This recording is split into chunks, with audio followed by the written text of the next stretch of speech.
안녕하세요. 듣다 보면 빠져드는 은근히 야릇하고 흥미진진한 이야기, 여기는 바로 행즈리아담입니다. 오늘도 시간 여행 떠날 준비 되셨죠? 구독과 좋아요는 행즈리아담의 힘이 됩니다. 지금 바로 시작합니다. 몰락한 나비, 검은 혀를 펴리다. 그녀의 이름은 진아였습니다. 눈 덮인 매화가지 위에 마지막으로 남은 꽃처럼 기품을 잃지 않으려 애쓰는 소녀였지요. 명문 양반가의 외동딸로 자라며 그녀는 바람보다 먼저 계절을 알아채는 감각을 가졌습니다.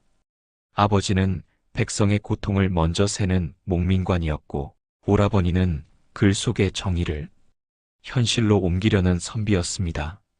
그들의 집에는 늘 은은한 먹냄새와 뜨끈한 약탕기 소리가 있었고, 겨울마다 장독대 뚜껑을 여는 소리와 아이들 웃음이 어울려 마당을 채웠습니다.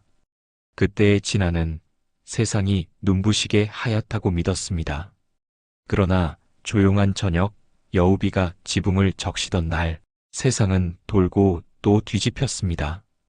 영모라는 글자가 검은 먹처럼 번져 가문을 죄다 덮어버렸지요. 청사초롱이 꺼진 대청, 발자국이 혼탁해진 사랑채, 피비린내와 젖은 재 냄새가 번지는 새벽에 아버지와 오라버니는 차가운 돌 바닥에 눕혀졌습니다. 진아는 비녀를 부러뜨리며 울지 않으려 이를 악물었고, 그녀의 가슴 속에서 작은 무언가가 툭 하고 부러지는 소리가 났습니다. 그날 이후 그녀는 따뜻한 죽 대신 말린 잎을 씹어 삼키는 법을 배웠습니다. 사람들은 말했습니다. 운명은 새의 깃털처럼 가볍고 권세는 밤 짧은 등불 같다고. 그러나 진아의 귀에는 그 모든 말이 바람 같은 위로로 스쳐 지나갔습니다.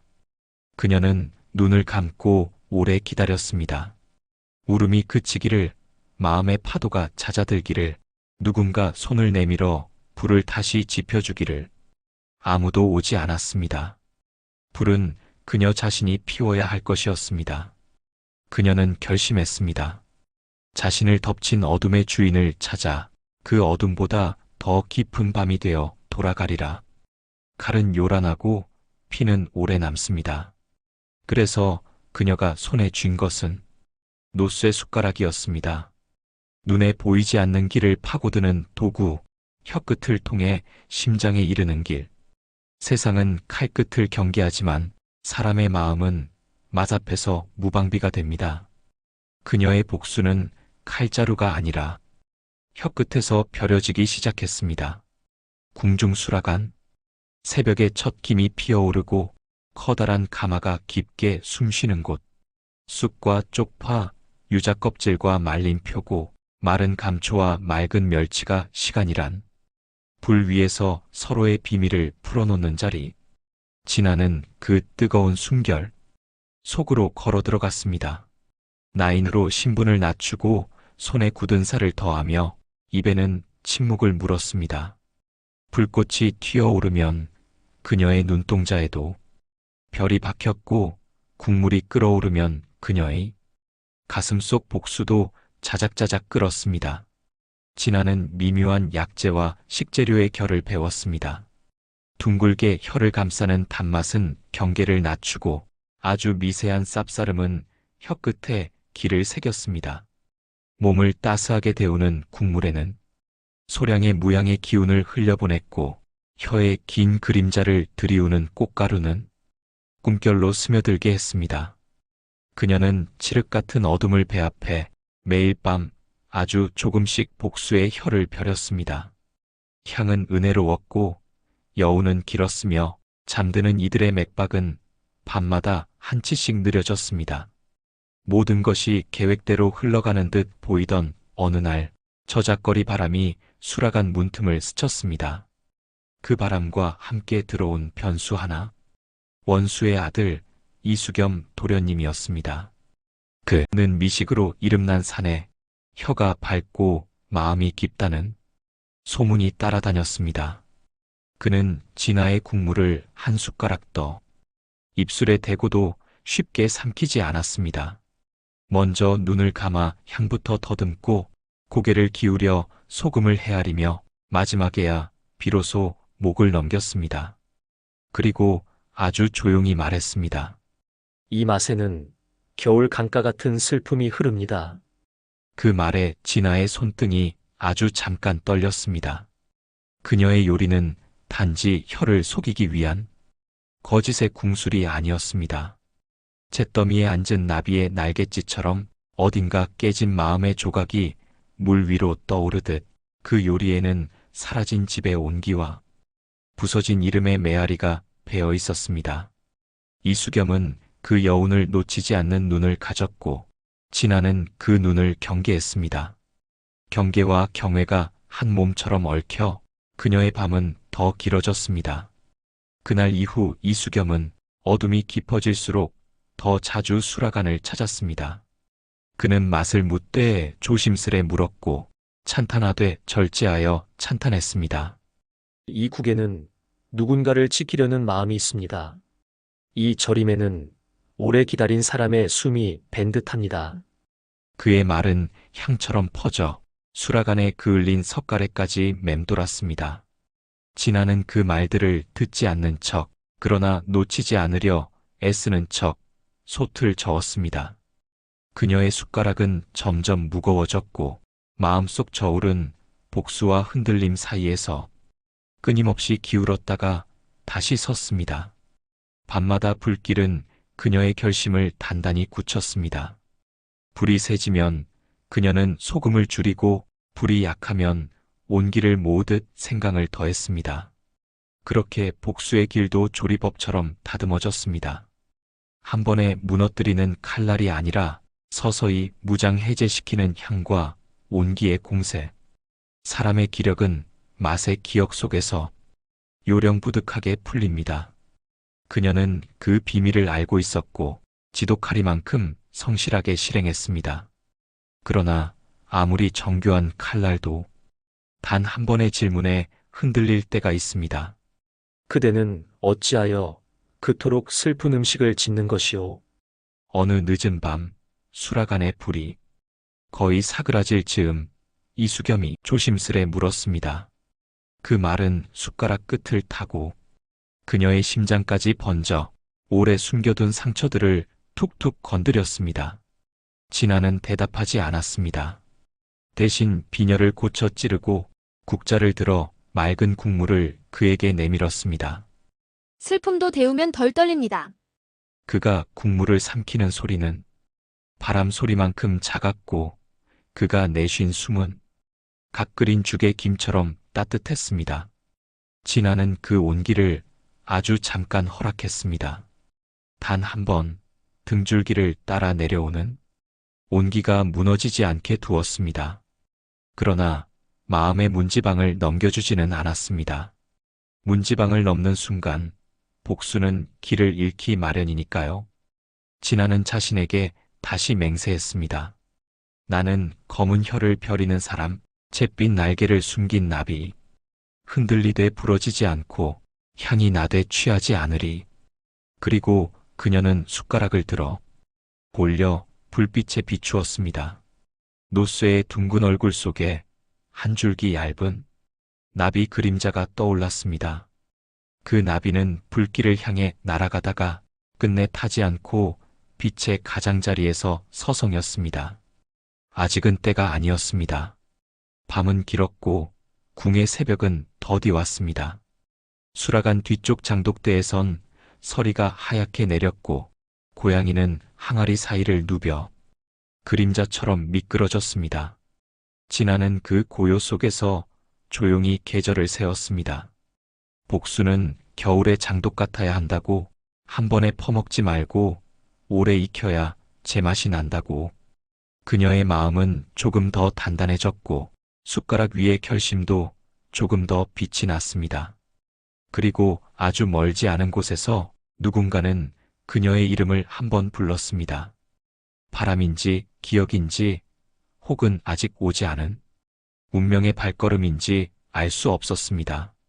다만 분명한 것은 그 부름 속에 따뜻하고도 낯선 온기가 섞여 있었다는 것입니다. 진아는 고개를 들었습니다. 불씨는 살아있었고 그녀의 혀끝은 더 날카로워졌습니다. 복수는 시작되었고 이야기 또한 그때 비로소 문을 열었습니다. 그녀가 수라간에서 배운 것은 맛의 비밀만이 아니었습니다. 불과 물, 금속과 나무, 손의 땀과 재의 온도, 사람의 마음이 익는 속도까지도 그녀는 익혔습니다.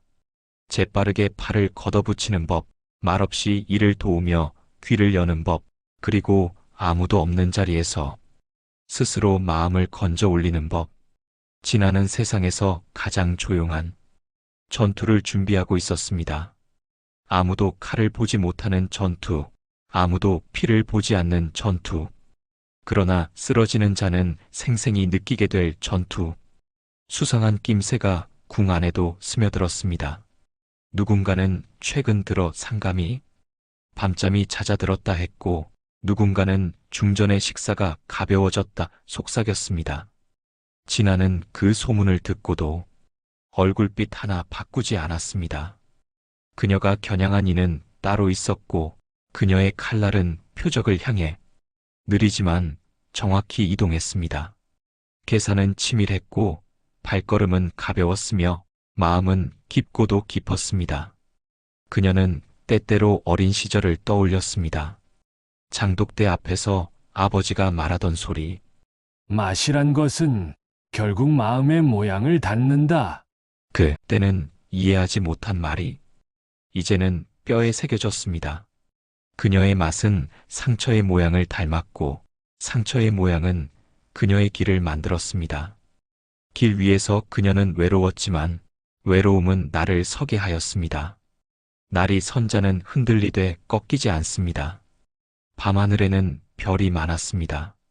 별 하나하나가 꺼져간다고 해서 새벽의 길이 사라지지는 않았습니다. 진아는 숟가락을 들고 하늘을 올려다보았습니다. 노쇠의 둥근 눈이 별빛을 모아 작은 연못처럼 반짝였고 그 연못 위로 나비 한 마리가 낮게 날았습니다. 나비의 날개는 얇고 약해 보였으나 그 얇음이 오히려 바람을 더 섬세히 잡았습니다. 그녀는 깨달았습니다. 얇음이 곧 예민함이고 예민함이 곧 길이라는 것을. 어느 날 수라간의 낯익은 그림자가 드리웠습니다. 원수의 집 도련님이 다시 문턱을 넘었습니다. 그의 발소리는 조심스러웠고 그의 눈빛은 깊었습니다. 그는 말없이 고개를 숙인 채 국물 한 모금을 청했습니다. 진아는 준엄하게 국을 덜어주었습니다. 그의 손이 그릇을 받쳐들고 그의 숨이 김에 젖을 때 그녀의 심장 또한 미세하게 눌렸다 떼어졌습니다. 복수의 북소리와 망설임에 피리가 서로 엇갈려 들렸습니다. 이 맛은 잃어버린 이름을 부릅니다. 도련님이 중얼거리듯 말했습니다. 진아는 대답하지 않았습니다. 그녀가 내놓은 맛은 언제나 침묵을 전제로 했습니다. 침묵 속에서만 들리는 소리가 있고 어둠 속에서만 보이는 빛이 있습니다. 그녀는 자신의 어둠이 언젠가 빛의 절벽으로 보일 수 있음을 경계하면서도 그 절벽 끝에 서 있는 자의 시선을 잊지 못했습니다. 시선은 칼날보다 오래 남습니다. 밤의 끝자락, 수라간 문 밖에서 고양이가 울었습니다. 마치 누군가의 이름을 잊지 않으려 애쓰는 소리 같았습니다. 진아는 그 울음에 대답하지 않았습니다. 그 대신 숟가락 끝으로 솟지 바닥을 천천히 훑었습니다. 바닥에 남은 알갱이들이 얇게 긁히며 내는 소리가 잊지 말아야 할 결심처럼 가늘고 또렷했습니다. 그녀는 그 소리를 기억에 새겼습니다. 나비의 날개보다 가벼운 소리, 그러나 마음의 문을 여는 열쇠 같은 소리. 사람은 누구나 입으로 세상을 기억합니다. 첫 젖의 달큰함, 된장에 숙성된 그늘, 나물의 아린 생기, 탕의 깊은 온기. 진아는 그 모든 기억을 징검다리처럼 밟아 원수의 마루로 향하고 있었습니다.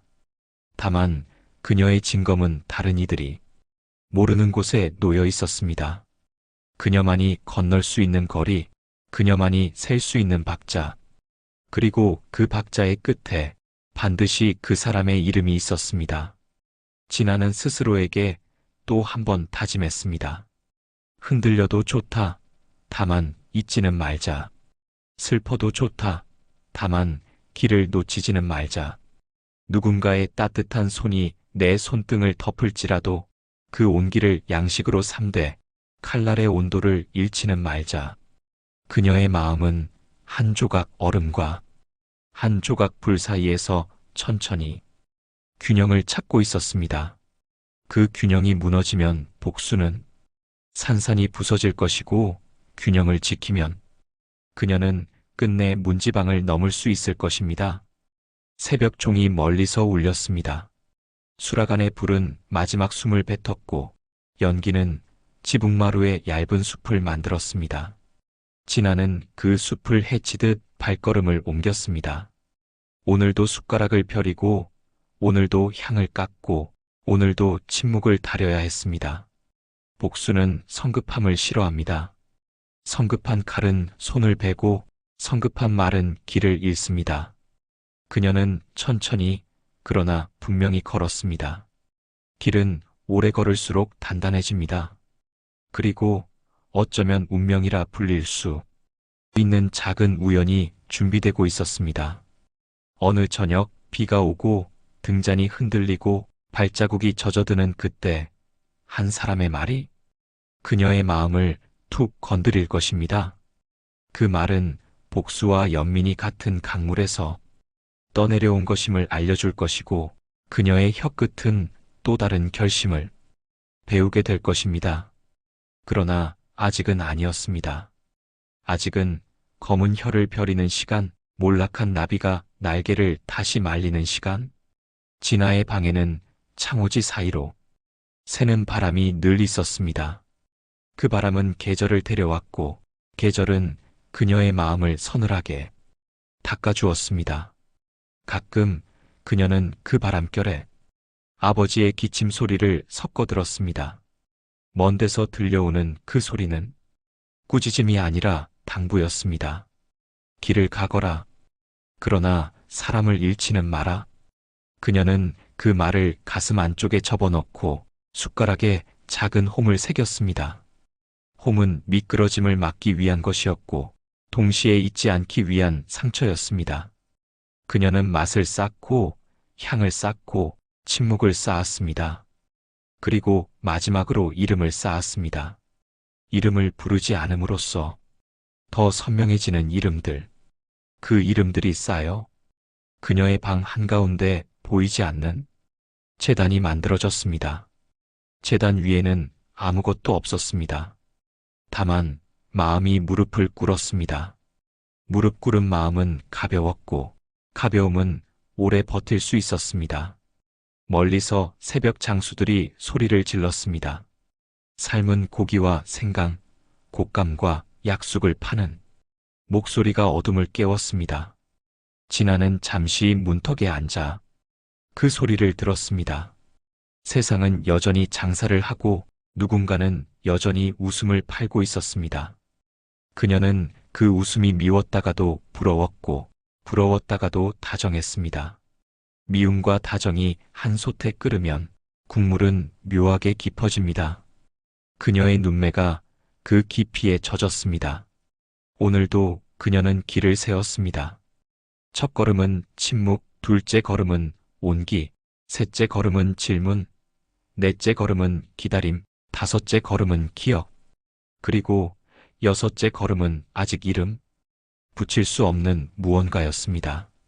그 무언가는 나비의 여섯 번째 비늘 같았고, 그 비늘이 햇빛을 만나면 순간적으로 모든 색을 품는 듯 했습니다. 그녀는 그 색을 욕심내지 않으려 애썼습니다.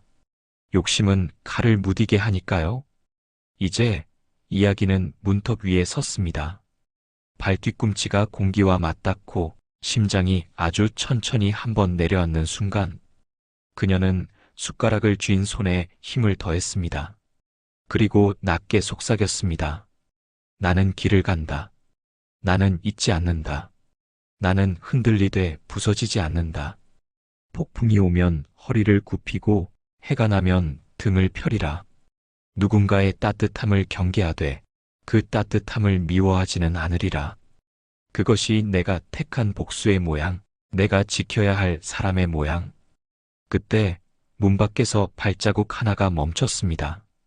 아주 익숙하면서도 아직은 낯선 발자국. 그녀의 이야기가 처음으로 누군가의 이야기와 포개질 소리. 진아는 눈을 감았다 뜨며 마지막으로 불을 살폈습니다. 불씨는 살아있었고 나비는 어둠 속에서도 색을 잃지 않았습니다. 그렇게 몰락한 나비는 검은 혀를 펴리며 자신의 날개를 서서히 빛 쪽으로 돌리고 있었습니다. 아직 날아오르지는 않았으나 이미 날개는 길을 기억하고 있었습니다. 밤마다 궁 안의 불빛은 두 겹으로 물결쳤습니다. 하나는 대청에서 흘러나오는 권세와 명예의 빛, 다른 하나는 수라간에서 타오르는 불과 국물의 숨결이었습니다. 진아는 매일 그 두 빛 사이에서 칼날 위를 걷듯 살았습니다. 낮에는 궁중나인으로서, 밤에는 복수를 벼리는 장인으로서. 이수겸 도련님이 처음 수라간 문턱을 넘은 날은 봄비가 춘열을 적시던 저녁이었습니다.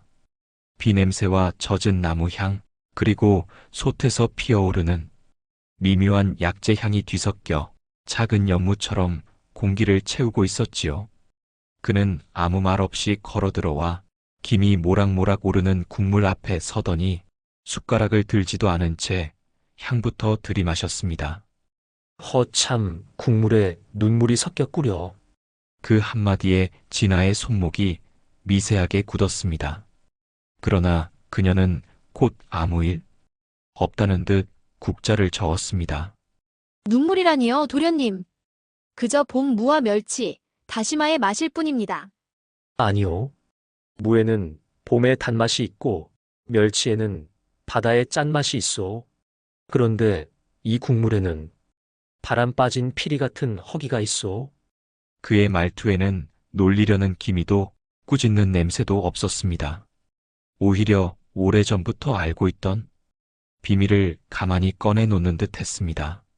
진아는 대답 대신 노쇠 숟가락에 국물을 떠 그의 앞에 놓았습니다. 이수겸은 그 국을 천천히 마치 한 줄 시를 읽듯 마셨습니다. 그리고 눈을 들어 그녀를 바라보았습니다. 그 시선이 오래 머물렀습니다. 불빛에 반사된 그의 눈동자 속에서 진아는 자기 얼굴보다 먼저 자신의 숨소리를 보았습니다. 그것은 조용히 울리는 장구의 북편 같았습니다. 복수심으로 단단히 잠가둔 마음속 북판이 그의 시선에 맞춰 아주 천천히 울리고 있었던 겁니다. 그날 이후 이수겸은 밤이 깊어질수록 더 자주 수라간을 찾았습니다. 이유는 언제나 비슷했습니다. 오늘은 무슨 맛을 배우고 싶어서 왔소?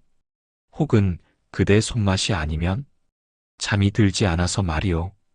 처음엔 그의 발걸음이 귀찮고 경계스러웠지만 어느새 진아는 그의 발소리를 멀리서도 알아보게 되었습니다. 둘의 대화는 점점 길어졌습니다. 이 된장국에는 무슨 비밀이 숨어 있어? 비밀이라니요, 그저 오래 묵힌 장맛일 뿐입니다.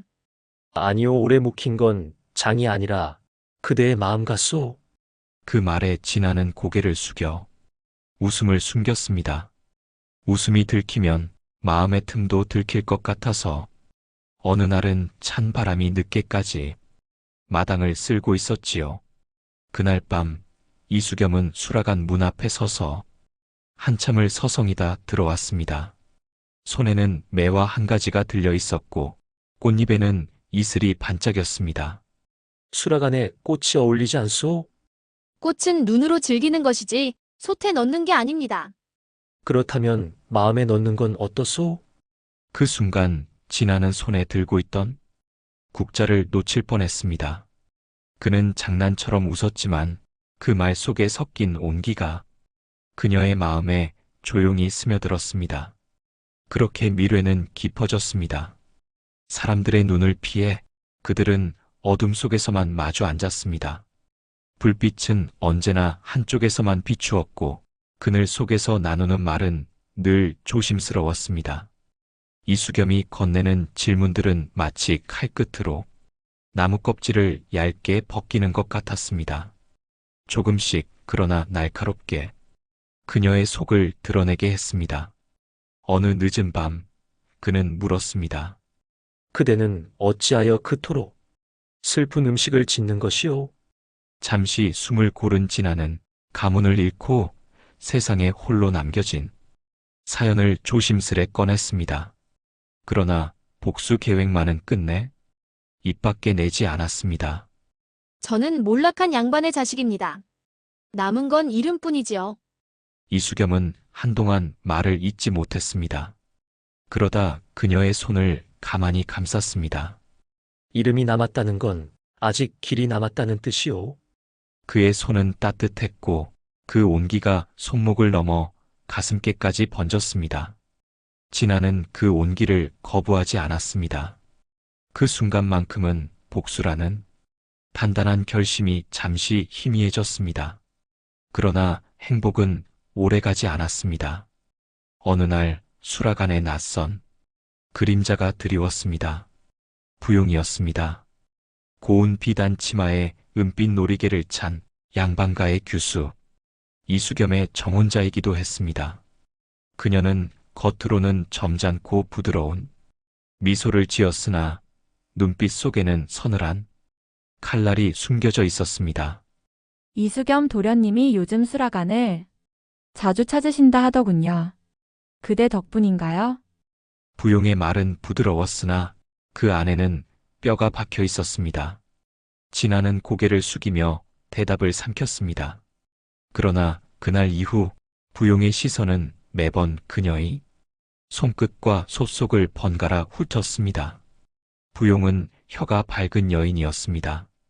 그녀는 진아가 만든 음식 속 미묘한 맛의 결을 느꼈고 그 안에 숨은 아주 은은한 약성도 놓치지 않았습니다.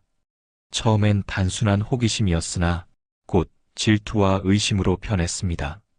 이수겸의 눈길이 진아에게 오래 머무는 것을 보고 난 뒤부터는 더욱 비오는 저녁 부용은 우산도 없이 수락안을 찾았습니다.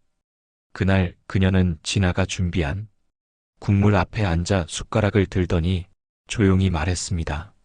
참 묘하군요. 이 국에는 봄의 향과 아주 얇은 그림자가 함께 들어있네요. 진아는 대꾸하지 않았습니다. 부용은 숟가락을 내려놓으며 살짝 웃었습니다. 그림자는 언제나 빛을 따라가지만 때로는 빛을 삼키기도 하지요.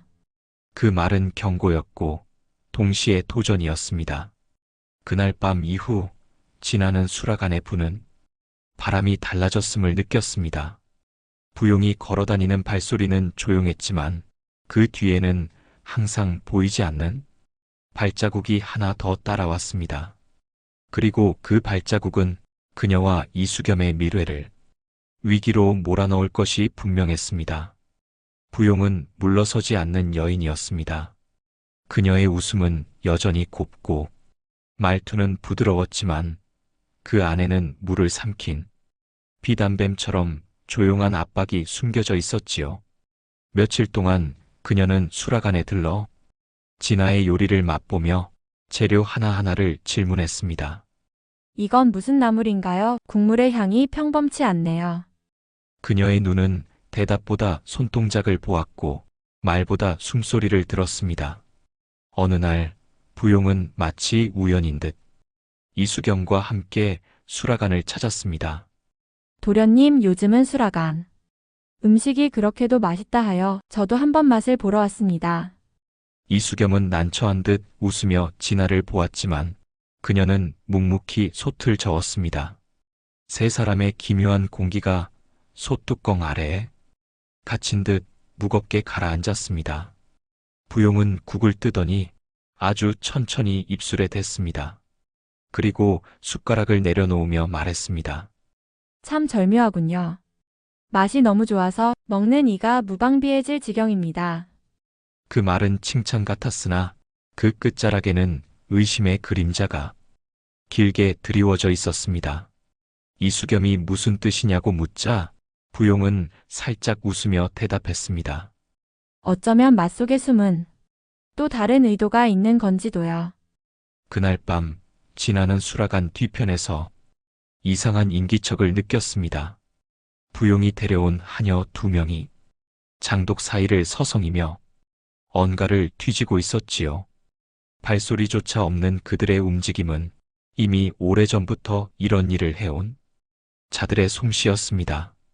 진아는 일부러 소리를 내며 다가가자 그들은 아무 일 없다는 듯 물러났습니다. 하지만 그녀는 알았습니다. 부용이 자신을 뒤쫓고 있다는 것을. 며칠 후 부용은 기회를 잡았습니다.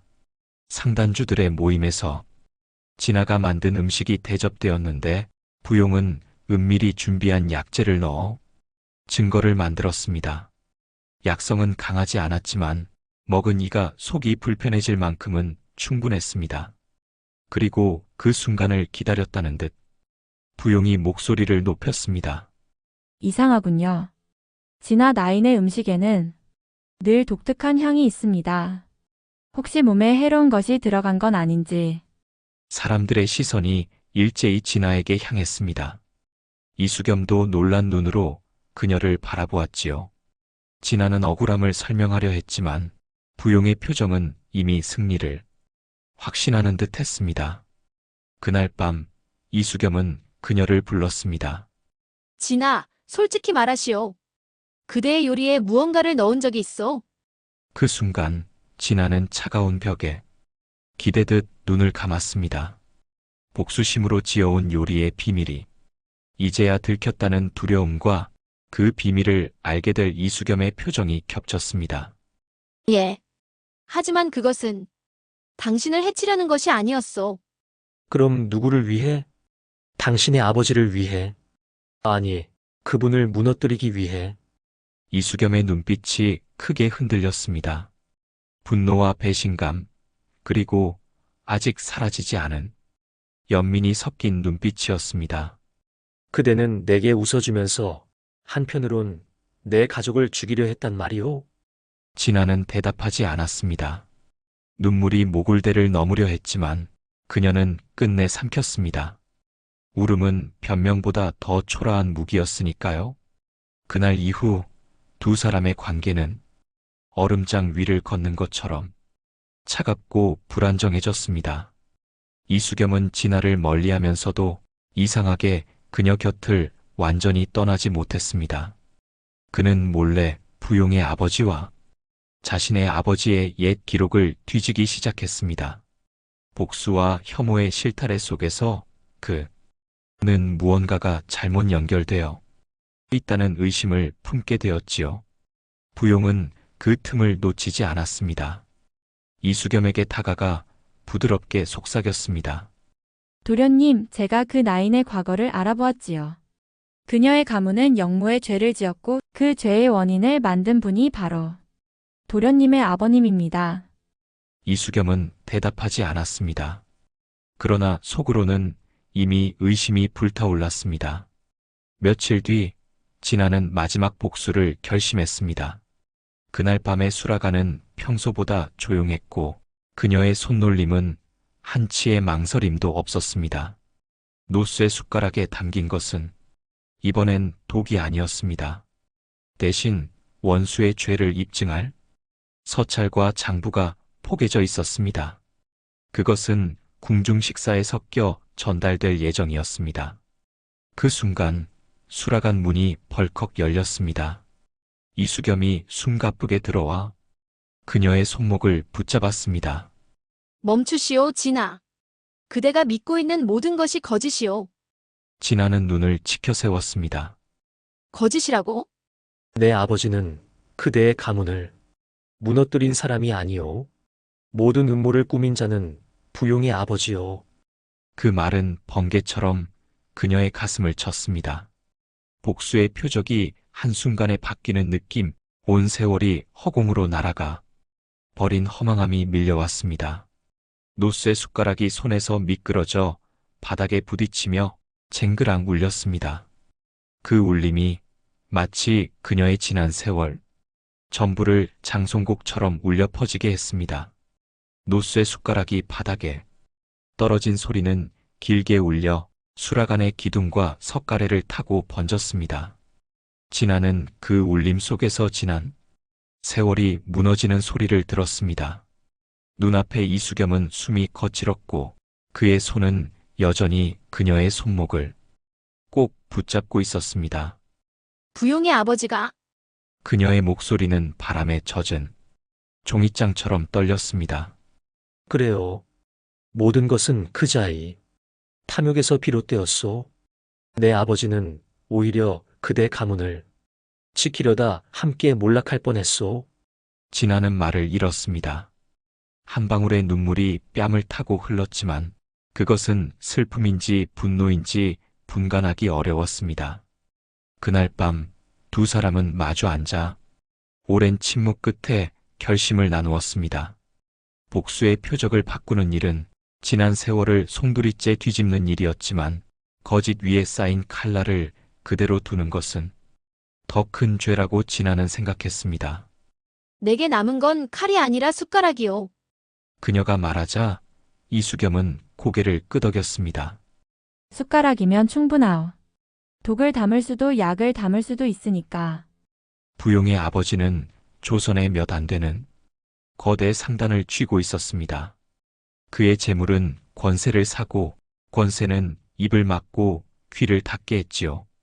그러나 재물의 흐름은 장부를 남깁니다. 진아는 수라간을 드나드는 상인과 하인들을 통해 은밀히 정보를 모았습니다. 부패한 거래, 거짓 계약, 관청에 뿌린 뇌물의 내역까지 하나하나 숟가락으로 떠올리듯 조심스레 퍼냈습니다. 이수겸은 그 장부를 정리해 믿을 수 있는 관원과 뜻 있는 상인들에게 흘렸습니다. 폭로의 불씨는 작은 부싯돌에서 시작됐지만 바람을 타자 순식간에 번졌습니다. 부용의 아버지가 거래하던 관청의 문서가 사라지고 몇몇 측근들이 체포되자 그의 얼굴은 하루가 다르게 창백해졌습니다. 부용 역시 변했습니다. 처음에는 아버지를 지키려 필사적으로 움직였지만 진실이 드러날수록 그녀의 발걸음은 무거워졌습니다. 어느 날 그녀는 진아를 찾아와 말했습니다. 나는 내가 사랑한 줄 알았던 사람이 내게서 멀어지고 있었다는 걸 이제야 알았소. 미워서 시작한 일이었는데 결국 나만 허망해졌군요. 진아는 잠시 그녀를 바라보다가 고개를 숙였습니다. 우린 모두 자신이 보고 싶은 그것만 보려 했던 것 같소. 그 말에 부용은 한참을 말없이 서 있다가 돌아섰습니다. 그 뒷모습에는 더 이상 날카로운 가시가 없었습니다. 대신 부러진 가지처럼 조용히 기운 그림자가 드리워져 있었지요. 폭로의 날 부용의 아버지는 관청 앞마당에서 포박당했습니다. 사람들은 혀를 차며 그의 몰락을 구경했지만 진아는 그 모습을 오래 바라보지 않았습니다. 복수는 끝났지만 그 끝은 생각보다 시원하지 않았습니다. 마음속에 남은 허전함은 오히려 그녀를 더 조용하게 만들었습니다. 그날 저녁 이수겸이 수라간 문을 열고 들어왔습니다. 이제 그대의 숟가락은 무엇을 담을 작정이오? 진아는 한참을 생각하다가 맑은 국물을 떠서 그의 앞에 놓았습니다. 이제는 독이 아니라 봄비 같은 맛을 담고 싶소. 오래 기다린 이에게 온기가 되는 그런 맛. 시간은 그렇게 흘렀습니다. 진아와 이수겸은 신분과 과거의 그림자를 내려놓고 궁을 떠났습니다. 사람들의 시선이 닿지 않는 작은 마을에서 그들은 조용한 주막을 열었습니다. 진아의 소태는 계절마다 다른 향이 피었고 그 향은 길송과 이웃의 마음을 데우는 데 쓰였습니다. 어느 봄날 장독대 앞에서 진아가 말했습니다. 이제 알겠소. 맛이란 건 결국 용서와 닮았다는 것을. 한번 끓이고 또 끓이면 처음의 쓴맛도 사라지고 부드러워지니까. 이수겸은 웃으며 대답했습니다. 그대의 용서는 국물처럼 깊구려. 나는 그 국물 속에서 평생 살고 싶소. 그들의 사랑은 화려하지 않았지만 진실하고 단단했습니다. 마치 노쇠 숟가락에 비친 나비처럼 은은한 빛을 품고 있었습니다. 사람들은 가끔 그 주막의 주모가 궁중수락안에 솥을 다루던 나인이라는 소문을 하곤 했지만 아무도 확신하지 못했습니다. 다만 주막에 들른 이들이 한 가지 공통으로 남긴 말이 있었습니다. 이 집 국물엔 오래 묵은 그리움이 풀린 맛이 난다오. 그 말에 진아는 조용히 웃었습니다. 그리고 마음속으로 날개를 접었다 폈습니다. 이제 그 날개는 더 이상 복수의 불길로 날아가지 않았습니다. 대신 봄바람 속으로 햇살 속으로 날아갔습니다. 그곳에서만이 진짜 나비의 빛이 완성된다는 것을 그녀는 이제 알고 있었으니까요. 이야기 재밌게 들으셨나요? 야담은 들을수록 빠져드는 맛이 있죠. 앞으로 더 흥미진진한 이야기로 찾아올 테니 구독과 좋아요 잊지 말고 꼭 부탁드려요. 그럼 다음 이야기에서 또 만나요.